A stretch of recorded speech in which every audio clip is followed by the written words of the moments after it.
Hey everyone, I'm Tyler Metcalf and I watch the film so you don't have to. On this video, we're taking a look at Nate Ament. Ament is Tennessee's arguably highest ranked recruit ever, at least since 2010 with Tobias Harris. Ament was a top 5 recruit and a pretty much consensus 5-star wherever you looked. The 6'9", 190-pound forward is a really promising shooter, very exciting defender, at least for me, and someone who continues to grow and might end up being one of the more polarizing 2026 NBA draft prospects. Let's take a look at Ament's game, figure out where he thrives, what might be overrated, where he may struggle, and some sneaky skills that fans should hopefully expect from him. Welcome to Film School. Let's dive in. I think the best place to start is an area of Ament's game that I think is going to be the most polarizing, and probably one of the most frustrating. His on-ball creation and his shot creation. We'll just give him a minute to finish those putbacks. But Ament, he has great size, but he doesn't have great explosiveness, and he struggles to get to his spots. But we'll get into all the struggles. I want to focus on the good because, as we can see throughout a lot of these clips, he is a really tough shot maker. The shot looks gorgeous. It's at times a little funky just because of how high the release is, how kind of lanky and long he is, but he has a really solid handle. He does a good job of maintaining that handle throughout physicality and in traffic. That's something that really popped to me when we saw him at Hoop Summit in person, mainly in the practices. He was kind of a no-show during the game, unfortunately. But once he gets into the paint, he does a good job of using those long strides to get into the paint and compensate for that lack of first step, and a really good job of keeping his head up and dribble alive while battling through physicality. On top of that, as we saw, and we'll go through these again, really patient and a lot of good footwork, especially in the mid-range. So here he goes to work in isolation, drive gets cut off, spins back middle, gets to his spot, and toys with the overeager defender. Really good shot fake, great composure, steps through, wide open little floater from just inside the free throw line. Really good look. You would almost, as he continues to age and get experience, you would almost like this step through to be even more towards the hoop, maybe extend out with that right foot a little more, get a little closer to the rim, but can't get the shot to fall, can't get the putbacks to fall. But the process, the step through, the patience, the craft on that step through was really nice. Here we see him again, drive cut off baseline by AJ Debonsa, and Debonsa makes his life really difficult through a lot of these, but good jobs keeping the dribble alive, staying composed. Nice shot fake, gets Debonsa off his feet. And again, another really nice step through. Can't get the floater to fall, but stays with it, gets the easy putback. Here we see him operate out of the post. And shots like these are where the high release point with the length really come into play, because there's a lot of tough shot making in his game. And if you gave Cooper Flagg and Ace Bailey crap for it last year, or you praised them, I think there are going to be a lot of dividing lines and polarization, like we just saw in last year's class with immense shot making. So Debonsa does a great job walling up, forcing a tough jumper. I mean, I don't love the shot selection here, but midway through the clock, Ament creates enough space for him. And at 6'9", with that high release point, he doesn't have to create a ton of space. Really good touch. That's a tough make. High pick and roll, early offense, good handle. He just does a really nice job of flowing into his shot and flowing into his spots. There's no real burst here, but the handle's crisp, and he just is able to flow against the defender's momentum, gets to his spot. Again, another really nice shot fake, gets the defender out of the way, and another really nice step through, floats it up, plus the foul, gets hammered, but shows off that scoring touch. And the footwork and the balance and body control in the mid-range is a lot of fun. Going back to the tough shot making, I mean, this is just, don't love this shot. 21 seconds left on the clock. Really tough contest. but a testament to his shooting capabilities. Empty corner pick and roll against Debonsa again. Again, just this is just being taller.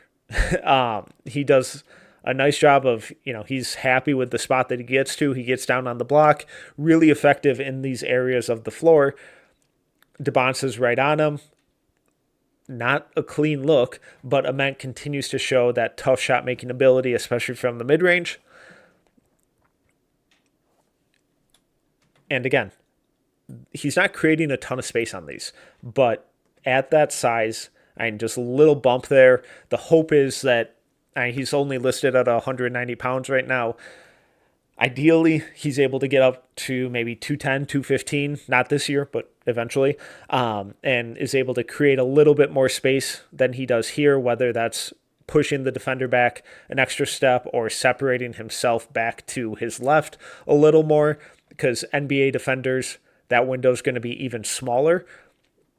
But high release, really good mechanics, great scoring touch, floats it in. So there's some fun craft with the step through and the patience and the scoring touch with Ament's scoring capabilities. But I also have a lot of concerns about how difficult some of these on-ball creation situations are for him. Now, while Ament showed some really fun craft and footwork and patience and creativity with his mid-range shot selection and shot creation, there's also a lot of really, really concerning stuff. Now, a lot of these clips are going against AJ Debonsa, who I think is one of the best perimeter defenders in the 2026 NBA draft. But if we're going to talk about Ament as a potential top 5 pick, guys like AJ are his peers. Those are the guys that he's going to be expected to go toe-to-toe with and to be able to create against and to score against. And I really worry about Ament's struggle at creating space for himself.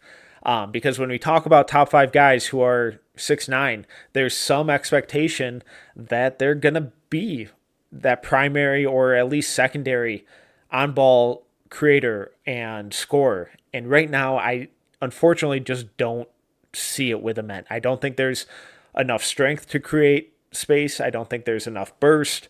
And he settles for a lot of really tough shots. That how much he struggles to get to the rim already, and playing at Highland in Virginia, it's not like he was at Montverde going against Columbus and Prolific and Utah Prep every single game. He was at Highland, and no shade to Highland, but he wasn't at one of these basketball powerhouses where he's constantly going up against 5 stars. So here we just see him go ISO against AJ, and handle looks good, but AJ's in his pocket. He's moving with him step for step. There's no space creation here. There's no burst. There's no second gear, third gear, fourth gear. Like, there's nothing after the first gear for Ament to get into, and he can't finish through the contact. Here in a pick and pop situation, I think Ament's the type of player where that shot just kind of has to go up, because once Debonsa recovers, Ament either has to attack that high foot right away. There can't be any hesitation, and maybe in time with more experience and as the game gets a little slower for him, these types of situations are going to speed up really quickly for him. They're going to have to, because he should be either letting this fly or attacking against AJ's momentum. Instead, shot fake, and now he allows AJ to get set, get into him, exposes the ball, or leaves the ball exposed, and allows Debonsa to poke it away, and he gets the dunk on the other end. High pick and roll against AJ again, just slides with him. Kind of a rounded route on the drive here. He tries to get low. He tries to lower his shoulder, but Debonsa's already beaten him to the spot. He's already squared up with his chest, stays in between him and the rim, and this is just a tough look for Ament, who can't create any space, can't fish through the contact, does a nice job staying with it. That's something that shows up a lot. We saw it in the previous clips. I do really like how he stays with his missed shots and gets second chances around the rim. Smart, solid rebounder, but good handle, and he's trying to fight through this, but he picks up his dribble a little early. I know shot clock's winding down, so he's got to get something off, but AJ, again, just in his hip pocket, can't create anything. Really tough shot. Here, Ament finally gets the switch off of AJ, and it doesn't matter. He again gets walled up and settles for a really tough turnaround jumper. So initially he tries to spin baseline, gets cut off because he doesn't have that first step. Now he tries to spin back middle, gets cut off. Now he's trying to spin back towards his left. And the more concerning part is that his defender is significantly shorter than him, so he is able to rise up over him, but he's also trying to play bully ball and move his defender, but he's not strong enough yet, so he can't even do that. Rises up and settles for a tough fadeaway that the defender does a really good job of contesting strongly. Did he get fouled here? I think he did get fouled. Yeah, so we get the foul call. So he at least gets the foul call, but kind of also bailed out a little bit, just over-eager defender, and that's going to happen when smaller guys get posted up. This one's a little tricky. So there's some good and some bad here. I like that he tries to catch AJ cheating by denying the screen here. He doesn't really, unfortunately. And AJ's quicker, so he's able to recover and does a really nice job of pushing Ament outside the lane. By the time that Ament picks up his dribble, he is so far away from the rim. But this is the kind of like, oh, there's some stuff to build on here. This is where his stride length and length does come into play and can bail him out of certain situations. We saw it with the mid-range shooting, but now we're seeing it with how, and he has no business getting this shot off. Might have gotten away with the travel. No whistle, no harm though. But with his length, he's able to somehow get to the other side of the rim. It's not perfect process. This is a really difficult shot. AJ does about as good of a job as he can here. Ament, just that pure physical length allows him to somehow get that ball up on the other side of the rim. Nice finish, and that's when I talked about staying with the process and fighting through physicality, even though the strength isn't always there. This is one of those examples of that being a positive. And what it could look like down the road once he gets a little stronger and figures out his footwork a little better too. Drives middle, tries to bully AJ, just doesn't move him at all. Walled up. Another bad mid-range pull-up. Goes ISO, tries to drive baseline, nothing. Might have gotten fouled here, but no whistle. And it would have been another bailout. Not necessarily a bailout. Yeah, it's a foul, but you're in high school, and that's going to happen. The fact that he can't separate, again, at all. He can't turn the corner on defenders, and it's a common theme through all these clips. Another bad mid-range pull-up and pick-and-pop situation here.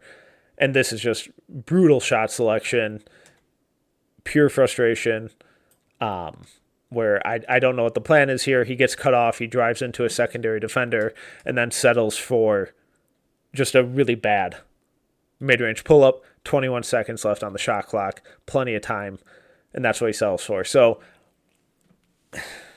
I really struggle with Ament's on-ball creation because it's just not there. And if he's going to be a top 5 pick, that's kind of mandatory at this point. And he doesn't have the explosiveness, he doesn't have the strength, he doesn't have the necessary craft, at least consistently, to compensate for those deficiencies. I like him as an off-ball guy, and we'll get into some of that in a minute here, but there are some really, really concerning signs with where he's at in terms of creating on-ball for himself. Where I'm more encouraged with Ament as a scorer and an offensive piece is as that off-ball shooter, an off-ball scorer. I really like the scoring touch. I really like the shooting mechanics. I know it looks a little funky given how long he is, but I've fully 100% buy the shot. And as he continues to get more and more lethal from catch and shoot situations, I think it's going to make his on-ball creation opportunities even easier because it's going to draw more aggressive closeouts so that he can then attack and use that shooting gravity as a boon, almost like using a screen in isolation situations instead of trying to create out of ISO. You call for a screen to make life a little easier for you. While I don't think Ament can be an on-ball creator in the NBA, as the shot continues to develop, he can use that shooting gravity to draw longer closeouts and then attack those to create for others. Because I love the confidence way behind the three-point line, way too much of a cushion by the defender, high release point, really confident, really deadly from out there. Here, talk about NBA range, catches AJ with his hands down, splashes it in his face, big time shot. Off movement, I love the shot prep here. Does a really nice job. AJ goes under, can't go under on screens with Ament. As an off-ball shooter, really big advantage for him, especially at his size. Does a great job of settling into that space, hopping into the shot. Great footwork right here. Gets squared up, high release, consistent mechanics. That's money. And then again, low give and go. Gives it back to the inbounder, flares back out, creates more space, and again, more than comfortable from NBA range. High release point makes him guarantees that this late contest has basically no effect on him. No chance to block that. That's money. So as concerned as I am about his on-ball scoring, I have almost zero concerns about him as an off-ball shooter and floor spacer and what that could eventually lead to in terms of what it can create for him attacking downhill. Immense shooting gravity, the threat of his outside shooting, combined with that long strides and ability to kind of get into the paint even when he shouldn't, also creates a lot of passing and playmaking opportunities for him. And I think it's a really fun and sneaky area of his game that will likely get unlocked even more as he pivots more into an off-ball role instead of an on-ball role. I think he does a really good job of seeing the floor. He's an unselfish passer. I don't believe the playmaking numbers were absurd, but when you watch him, it's a lot of really good decision-making. He does a great job of battling through physicality and keeping that dribble alive while keeping his head up. When guys who aren't incredibly strong get faced with physicality, it's really common for their head to go down and for panic to set in and for them to kill their dribble. That's something that Ament, I feel, rarely does, and it was something that really stood out to me at Hoop Summit as well. So from here, we see him in that off-ball role, late shot clock, let's go around pick and roll, does a nice job reusing the screen, getting both defenders engaged, that outside shooting threat, little hesitation, gets the the switch defender to bite, which forces Debonsa to then step up. And really nice job of Ament to switch back to his right, improve that passing angle, perfect pocket pass to his teammate. Just can't get the finish. Here, he's getting pressed out towards midcourt. Can't really see it, but as the double comes, we can see Peterson go to double, and Ament identifies it and then uses that stride length to beat Winters Grady to the spot, which now allows him to attack downhill in pretty much a 5-on-3 situation. Does a really nice job of playing off of 2 feet, jump stopping, covering a ton of ground, getting into the middle of the floor, now leaving 3 defenders behind him, drawing that rim protector to step up to him, getting him off the ground and doing a really nice job of just shoveling it to his teammate for the easy dunk. As the ball swings to him here, he's going to catch it, ISO situation, everyone else on the weak side of the floor, and he's able to go to work, jab step. Again, the secondary rotations here maybe aren't necessary, and he's not able to create a ton of space. The size, he might be able to float this up, but these types of situations may not be as common against NCAA and even pro defenders, but he does a really good job getting the help defender off his feet, changing the passing angle, keeping his eyes up, setting up his teammate in the dunker spot. Really similar thing. This is more reminiscent of a lot of those mid-range step-throughs that we saw in the opening clips.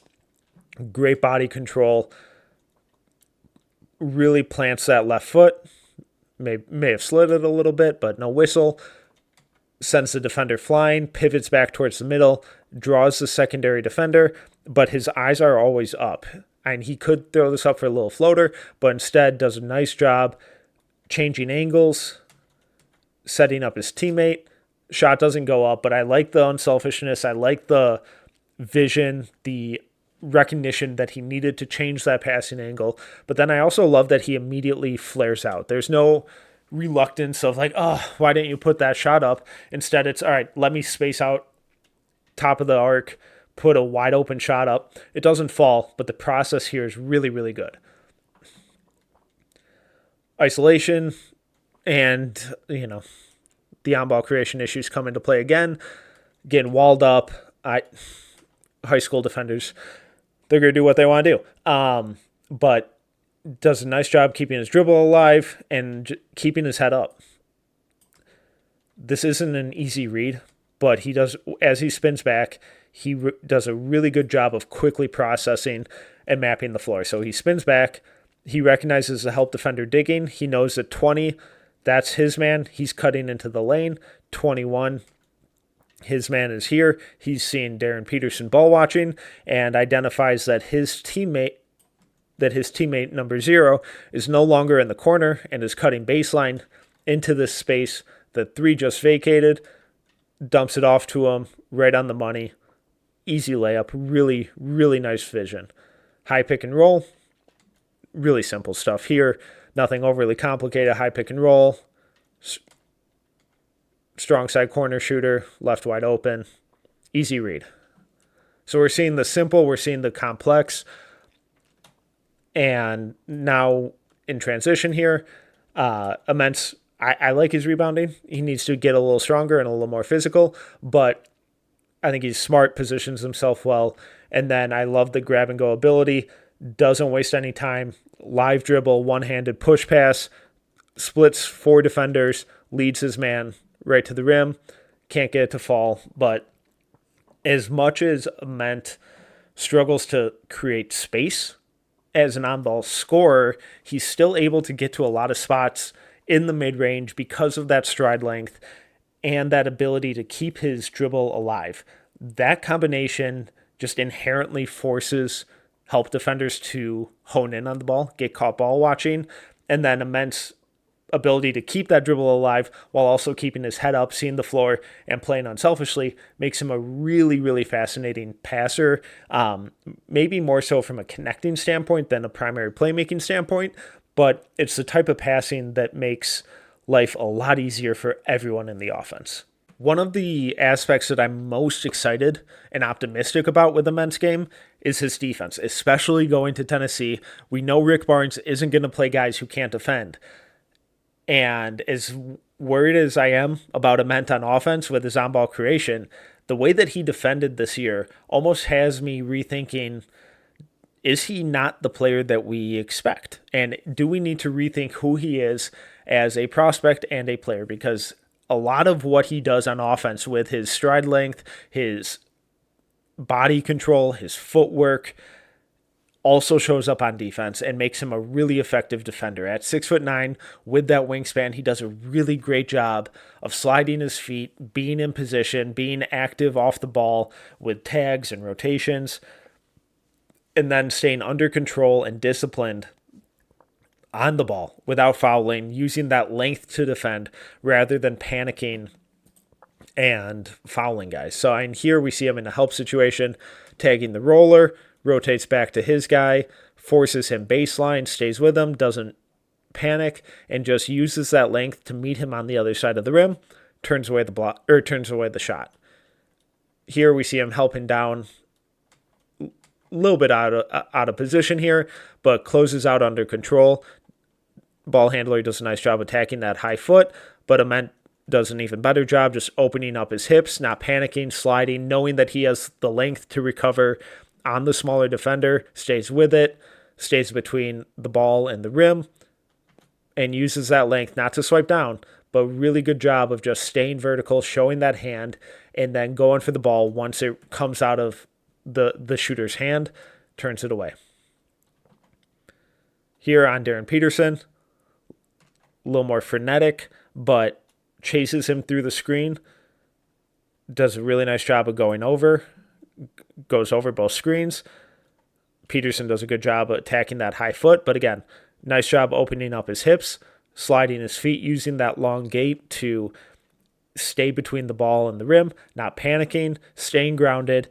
And one of the perks of Ament not having that extra burst in, that second, third, fourth gear, it's a little easier for him to read and react and pivot back against when ball handlers change direction really quickly.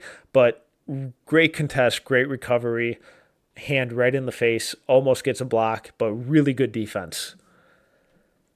Here against AJ, does a nice job sitting down in a stance, not just hunching over. A lot of guys his size just hunch over, but he's actually sitting down in a stance, being active hands, sliding his feet. We see the base, really good balance, allows him to absorb that contact, stay between the rim and the ball, doesn't swipe down, doesn't panic, just gets that high hand, forces the tough shot, good disciplined defense. Switched on the quicker guard, slides his feet. Really good job again, just sitting down in that stance, a little more hunched over this time, but we see the balance, a little narrow at the start here. As he opens up though, great footwork, stays under control, mirrors the ball handler's movement, uses that length, doesn't panic. He knows that he has a little more room for error against the smaller defender. High hand, turns away the jumper. ISO again against a quicker guard, sitting down in a stance, sliding his feet, and just being patient, being composed, playing with a little bit of physicality here and forcing the sloppy turnover.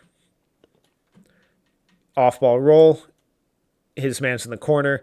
Nice job of showing towards the roller, presenting, that backline defense, and then closing out under control, opens up those hips, slides, stays between ball and rim, stays grounded on the shot fake. You're going to live, and he doesn't get a great contest here. High hand in between, but you're going to live with that type of shot 100 times out of 100, especially when Darren Peterson is on the floor. Throws up a weird kind of sloppy hook. No chance. And then just as a weak side rim protector, we see him on the post here, just really patient, rotates over when he needs to, turns it away. So I weirdly think Ament might be more of a defensive first type of prospect rather than an offensive first. There's some fun stuff with the offense, but when we project him forward at his size, and especially going to Tennessee, the defense is where I get really, really excited about his upside. So where does that leave us with Nate Ament? Now, if we're talking about him as a top 5 prospect in the 2026 draft, you start to lose me a little bit, unfortunately. I love the physical tools. I love how he battles through physicality despite the lack of strength. But with a top 5 guy, I'm going to need a little bit more on-ball equity, at least at this point. Maybe at Tennessee he shows that, and that's a part of his game that really takes a leap in the coming months. But what we saw throughout high school was major struggles in creating for himself out of isolation or the pick and roll. He doesn't have a second gear to kick into. He does a really good job of elongating his strides and getting to places that a lot of guys struggle to get to. He does a really good job of keeping his head up and dribble alive through contact and finding teammates. I love the passing, but I worry about how real is it and how much of an actual weapon is it going to be if he can't create those advantages against college, let alone NBA defenders.